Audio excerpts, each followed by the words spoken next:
Okay, hello. I haven't posted on YouTube in like a month, and I'm so sorry about that. Life just got so busy. Actually, that was such a lie. I broke my laptop. I was trying to follow a knitting pattern to try and knit myself a hat, and I had my water bottle open next to my laptop, and I tipped my water bottle onto my laptop, and it completely died. Along with it, all of my YouTubes that I had filmed and edited, and all of my footage that I had taken from my camera to make space on my camera. But those are all gone. There is nothing I can do about it.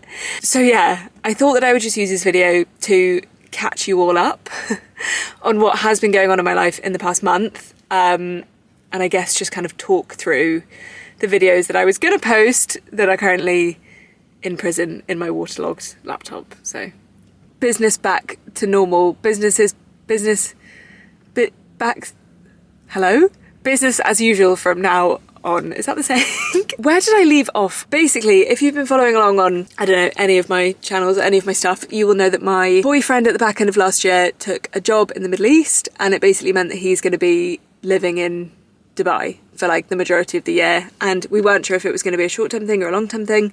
Still not 100% sure, but it's looking like it's going to be a little bit more of a long-term thing than we initially thought, which is fine. The only issue was that I didn't want to move to Dubai, and we basically came to the agreement over Christmas really that I was going to rent a flat in London and he was going to rent a flat in Dubai.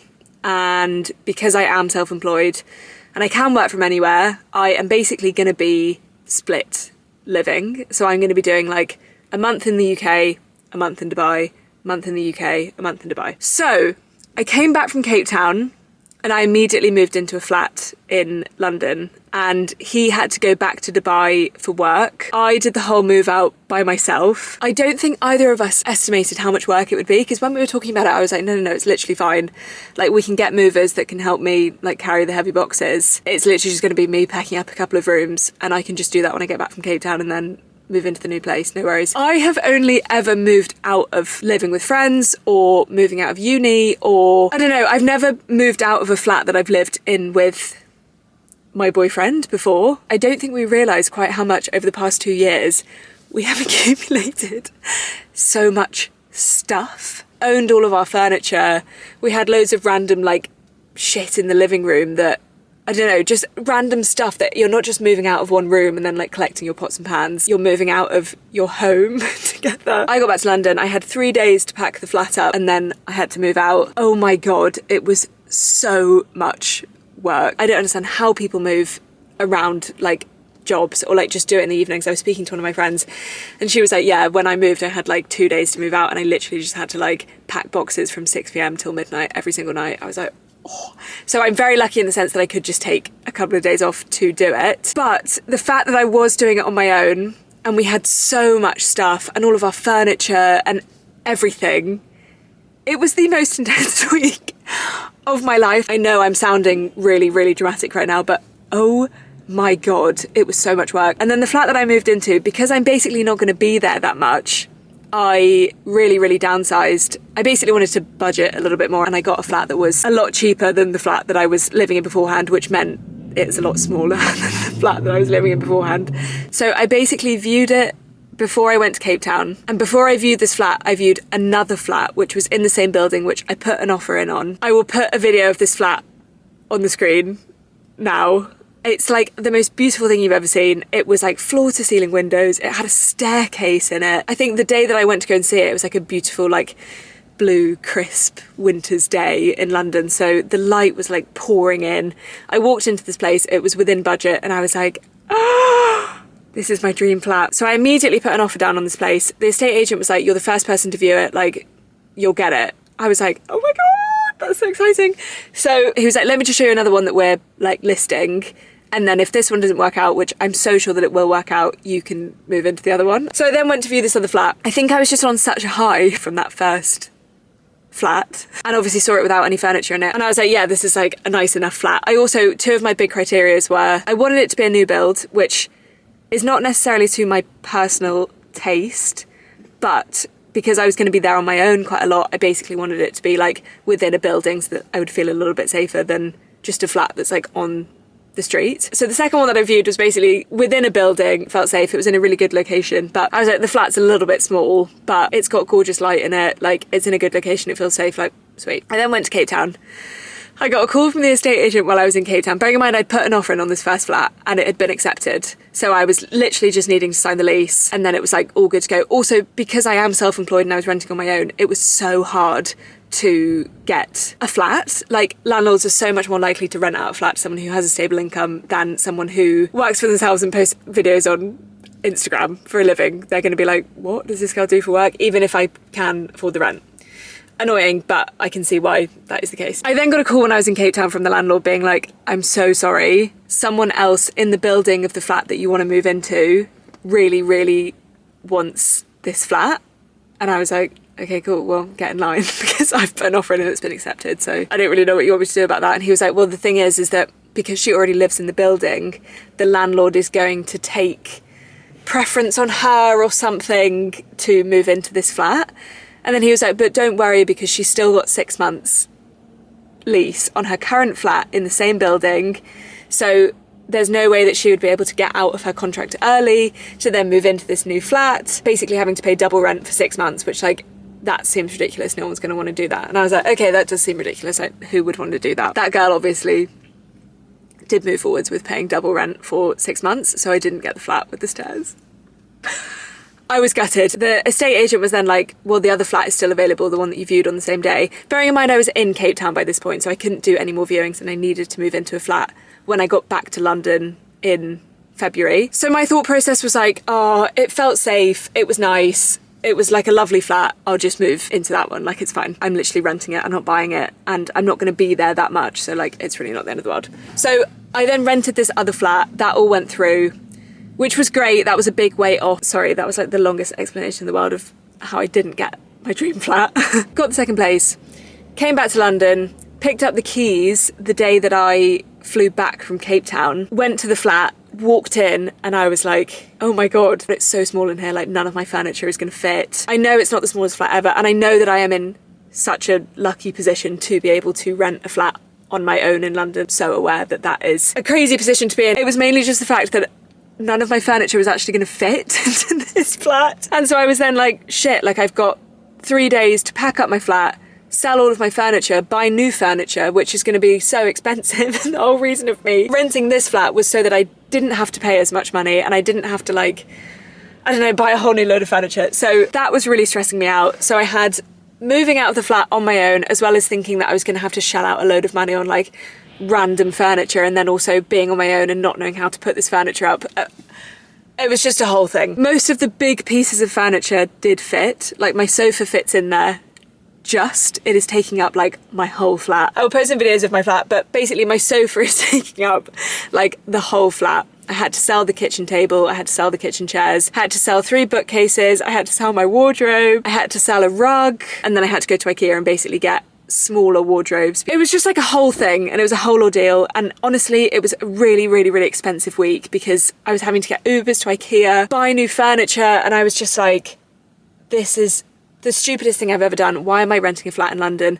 I should just have sold all of the furniture, which I've had to do anyway, to move into this new flat, and just Airbnb'd when I'm back. Like, this is just a stupid thing to do. I feel like I haven't really allowed myself to feel that stressed about the situation. It's just like, it's a huge change. Obviously, it's a huge change. Like, my boyfriend is living in Dubai. Like, that is a huge change in my life. And Dubai is never a place that I saw myself living or even wanted to visit. So it's just like a crazy big emotional and physical change. The moment that I had all of my stuff in, and the moment that I started making it feel really homely, had my first couple of evenings in there on my own, I was like, okay, no, actually, this was the right choice. I'm really glad that I did this. Even just for this year, to have a base in London that feels like home, that has all of my furniture in it, apart from all of the things that I had to sell. Just had a real feeling of like, no, I'm really grateful that I've done this, and this feels homely, and this is making me feel settled. Alex and Mary actually came round for coffee one morning, and Alex was like, this is the cutest flat I've ever seen. And I was like, yeah, you're right, it is really cute in here, and it does feel really homely. So I'm feeling a lot better about my London flat and about my life in London, and the fact that I am going to be moving back and forth and that everything is going to be okay. If you can tell by the fact that I'm currently in a car, which I obviously don't have in London, I am now back in Dubai, figuring out all of my dates. And I was like, do you know what? London is really crap at this time of year. So I might as well utilise the fact that Dubai gets really, really, really way too hot in summer. And London is like horribly cold in winter. So I might as well do more winter months in Dubai and then more summer months in London. And I'm here until April. And then I go back to London early April. I've got London Marathon April 27th. I think I'll probably be in London until like 10th of March or something, 10th of May. And then I'll come back to Dubai and do like another month in Dubai. And then I'll be in London for most of summer. And then I'll come back probably like September time to Dubai. So I'm not really in Dubai that much. I'm here for like probably 2-3 months max. So yeah, anyway, I had a week in London and I was conscious that I had a really busy couple of weeks and I did have a couple of busy things coming up.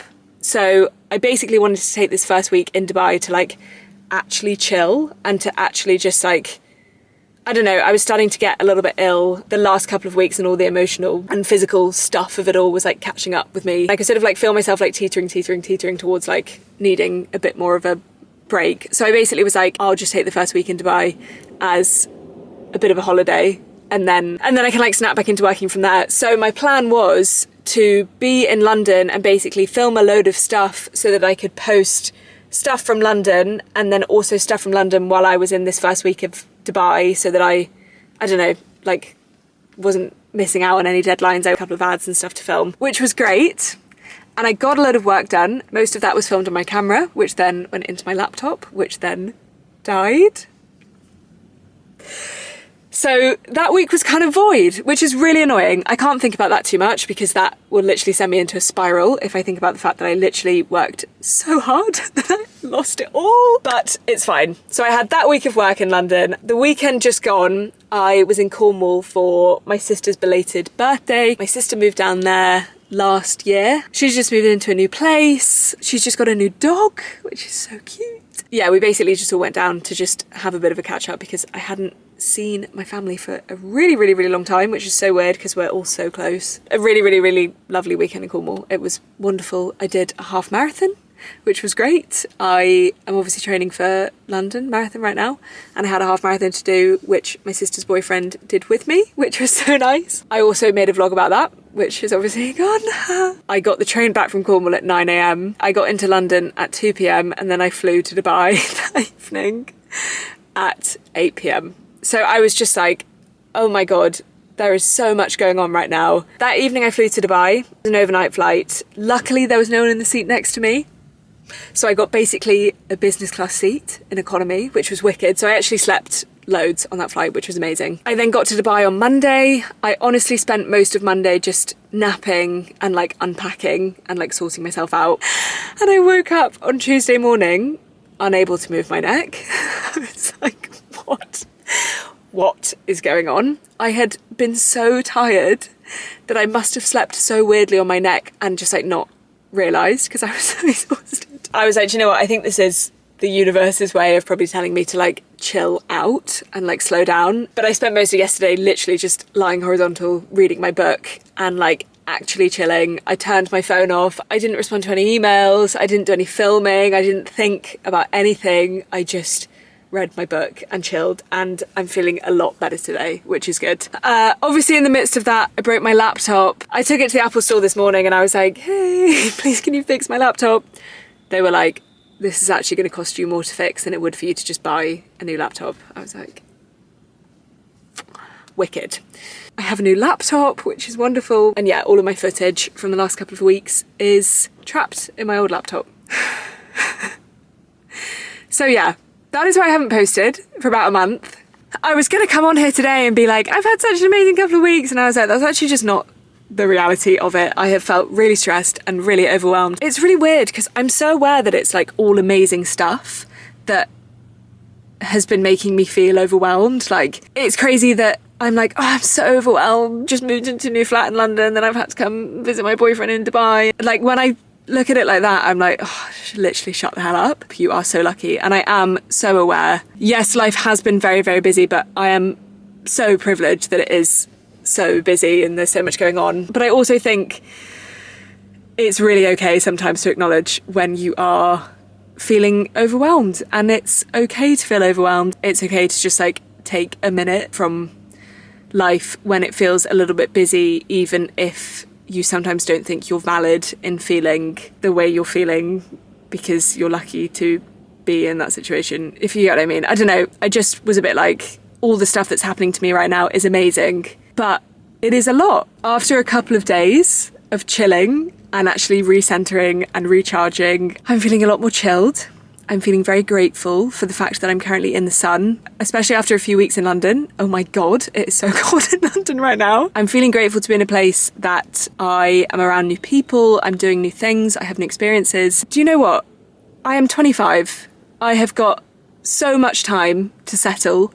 I have got so much time to slow down a little bit. I am never going to be in this position again, and it's really exciting and it's really cool. I think I just caught myself feeling a little bit sad about the situation, then I was like, no, this is so cool. Like, refocus it and recenter it. Like, appreciate that this is a really cool situation, and yes, it is going to be a little bit hectic at times, but when it is a little bit hectic, just like take a step back and realign yourself, because you're never going to have this opportunity again. So yeah, so I'm feeling really good right now, which is good. I think I just needed to sleep for a couple of days.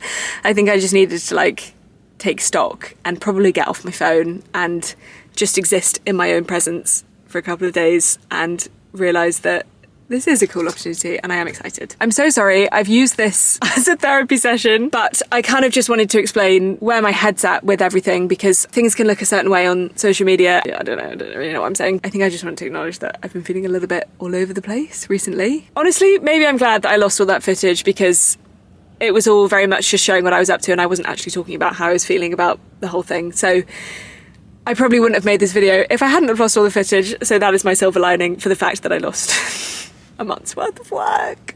I'm now in Dubai. I'm here for the next month. It's also not that hot here, which is quite nice, to be honest. It's been like raining the last couple of days, which has been super weird from Dubai. I didn't realise it rained, which honestly was quite nice. It meant I literally just like sat inside, watched The Real Housewives and read my book. Got some really exciting things planned over this month. I've also got a really exciting thing in my life coming up, just to add to all of the stress, because I can't seem to figure out when I need to take a rest, and I thought, why not just add something else on? That's good. It's something I've wanted to do for a really long time, so I will speak a little bit more about that in next week's vlog, because I'm going to be working on it a lot from now on, so that's really exciting. I will talk more about that. And yeah, I've got just some really cool trips and things planned. I'm going to Abu Dhabi on the weekend, which should be sick. London Marathon training is still a go. I've got, I think, like a 25k to do on Sunday, so I will bring you all along for that. I'm just excited to explore the UAE over the next month and like really take in and enjoy it as much as I can over the next month while I'm here. And then I'll be back into the swing of London life in April. That's my update. Sorry this video is like 3 hours long of me just yapping in the car. I hope that has given you a little bit more insight into where I'm currently at, what I'm going to be doing. I'm going to be posting on YouTube weekly from now on. I'm back into a swing of just life being normal again. I will keep my water bottle away from my laptop so I will actually be able to edit and post my videos. Thank you so much for watching. If you have got this far, thank you for hearing me yap for this long. I hope it all made sense. If you are not subscribed, I would really appreciate it if you would subscribe to this video. 60% of people who watch my videos are not subscribed, which I do understand, because every time I watch a YouTube video, I never subscribe. I always just watch and then it just comes up on my suggested. But it does really wonderful things for me if you do subscribe, so I would really appreciate it if you did. And with that, I need to go and do my food job. I will see you in the next vlog, and thank you for hearing me yap.